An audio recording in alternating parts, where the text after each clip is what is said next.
Hey guys, I'm Jeff and you're watching Valley Fish and well, lots changed. The old phone died, so I got the new phone which you're watching on, and it's probably recording me in way too high a def than what it should be. Been working the last few weeks on the rack, getting the trim on, getting them filled up, getting them cycled. Not 100% sure everybody's where they're going to be long term, but it made for some good storage for them. So they are 10-gallon tanks, slightly modified. So we'll go over that and we'll talk about it. I thought it'd be a little easier if we did one row instead of like this row, this row. You can kind of see this is what I got going. A 10-gallon rack.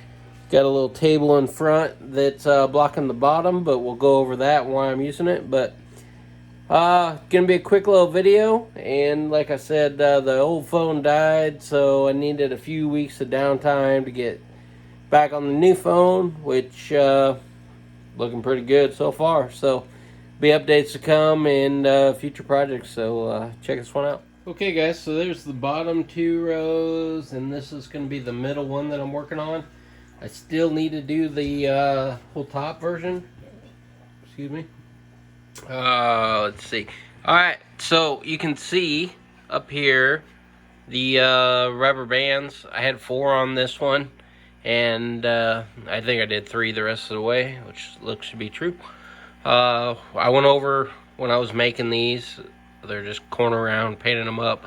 Put a little bit of silicone on the inside grooves, stick them on, rubber band them up so they stay.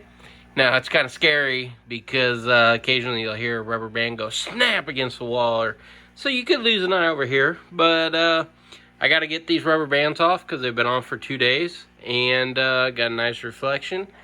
We'll get them off, we'll flip them around, and we'll actually rotate all the tanks across the top to where this one's over here, this one's here, and this one's here, and yada yada. Completely reverse them so that the back of the aquarium's facing me. And the next part, I will show you how I build up the drainage. Okay, this is the next little part that I added after I did row 1. I don't exactly remember because I was kind of winging it when I was doing this first row. I thought I had it centered, and that was pretty close. But if you can see from the bolt, which is exact center, I'm just a little bit off, and that's center. If you can see the string versus the bolt hole. And so on this next row, you can see you can't see the gap. You can see the gap. The string's in the gap. I got it a little closer. And on this next one, I'm going to get it just a little closer to direct center. And I got that wrapped around the top support, which is going to change a little bit later.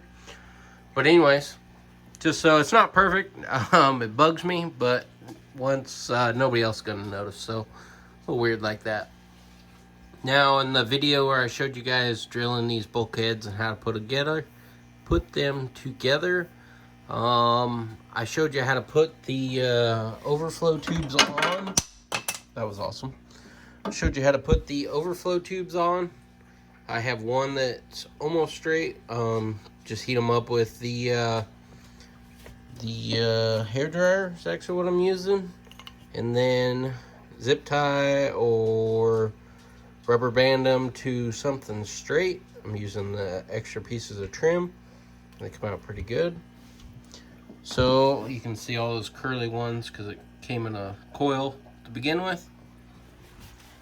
Pick up the piece we threw on the floor.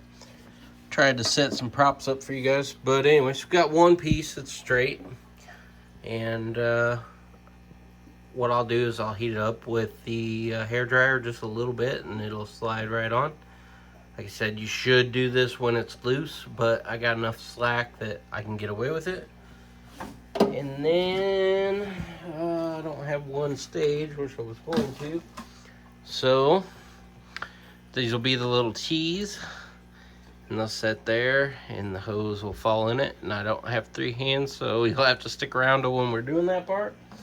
But the goal of tonight is I'm going to heat up the hoses, get them on there, get the other 3 hoses straight because they're not.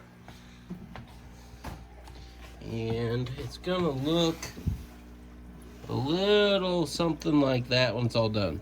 Now the very first tank in your view right here is not in there because I still have to tie the whole rack in together, and it'll look something like this when it's all done. But anyways, I thought this would be an easy way to show you guys, and I should have done it from the other side, how it's going to look when it's finished. There, get you a nice steady view. Like it's steady, right? And I need a new tripod because the phone is too heavy. But I need to tie the top row into this hole, so that's why it's not put together. Reason this tank is not in the hole is because I need to remove it so I can hit that hole. So it'll get in there eventually. But I got a lot of little pieces to cut and basically just mimic what I did down here. Okay, so I don't want to drown you guys out with some severe noise, but I put it on low. And I just hold it there for maybe a minute, minute and a half until the whole thing gets really soft and pliable, which I got a long ways to go. This end's hot and this end's not.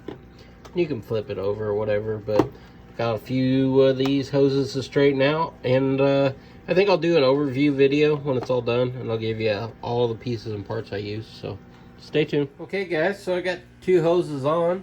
I got 2 more to go. I've been heating them up, trying a little different method. They're being a little more difficult. But the biggest thing is, you know, once you get them nice and warm, and these ones are still a little pliable, and they actually just whoop, right on. No force, no effort. So I'll get you the size specifications when I do the rack overview. But you can see how I have them spaced, so I know where they're going to be. And then I'll come in here and I'll take my measurement and run it to there. And then I'll know I need this piece. And then I'll tee it off and do the same. The zoom part is still getting me a little off. I'm still learning the phone. So I think I'm going to call this a video, so it's not forever long. There'll be an update probably from this point forward when I'm cutting the pieces in, and we'll go over where I'm at from there. But anyways, that's the rack. That's what I've been doing. Got the new phone. Still need a lot to learn on that because I technically still should be probably running a flip phone. So I'm trying my best. We're splicing videos together, a little bit of editing. We'll see how well that works, and I'm sure I'll improve. So thanks for watching and made it this far. And there'll be more updates, and hopefully we get this rack rolling because might need another one.